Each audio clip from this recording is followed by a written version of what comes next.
Denis Mahliana Sari dengan NIM 033. Perkenalkan, saya Dita Adinita dengan NIM 014. Perkenalkan, nama saya Dita Sunita dengan NIM 036. Perkenalkan, saya Devi Setia dengan NIM 028.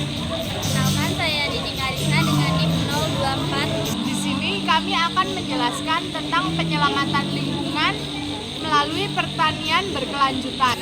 Lingkungan merupakan suatu ekosistem yang harus dijaga keasliannya. Semakin hari semakin kurangnya akan kesadaran masyarakat akan pentingnya menjaga lingkungan, khususnya lingkungan di sekitar mereka. Beberapa pencemaran lingkungan terjadi akibat ulah manusia itu sendiri.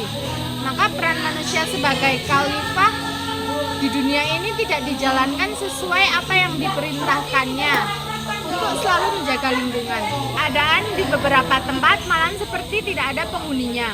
Mereka acuh tak acuh terhadap lingkungan yang tidak terawat, tidak terjaga keasliannya, padahal dalam kondisi yang tidak baik itu dapat menimbulkan beberapa penyakit dan tidak baik untuk kesehatan. Sebagai seorang yang mencintai lingkungannya, maka seharusnya memelihara sebaik mungkin lingkungan di sekitar mereka dengan mempertimbangkan beberapa aspek yang menuntunnya untuk selalu menjaga lingkungan. Ada beberapa pencegahan agar lingkungan tidak mengalami kerusakan, yaitu yang pertama, menggunakan pupuk organik. Karena dengan menggunakan pupuk organik, pencemaran lingkungan ini bisa diminimalisir.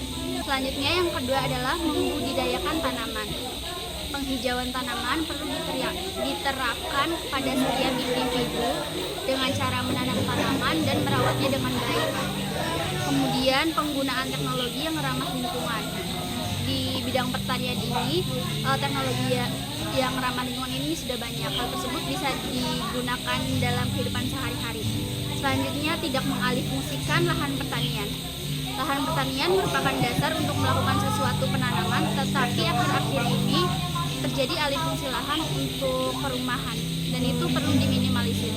Ada 3 prinsip dasar agar pertanian dikatakan berkelanjutan, itu pertama, berkelanjutan ekonomi dimaksudkan sebagai pembangunan yang mampu menghasilkan jasa dan barang. 2, berkelanjutan ekologi dengan tidak memberikan dampak negatif ke tanaman. 3, keberlanjutan sosial yang dapat diartikan sebagai sistem yang mampu mencapai keadilan dan kesejahteraan, akses terhadap sumber daya alam dan pelayanan publik. Pertanian berkelanjutan di Indonesia tidak mudah dilakukan karena harus menghadapi beberapa tantangan. Di antaranya yang pertama yaitu kendalanya sumber daya manusia. Yang kedua, kendalanya sumber daya alam, di mana kualitas air dan kesuburan tanah semakin menurun. Yang ketiga, kendala aplikasi teknologi. Yang keempat, kendala biomasa.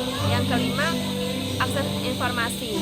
Akses informasi yang kurang mengenai pentingnya dan manfaat dari pertanian berkelanjutan.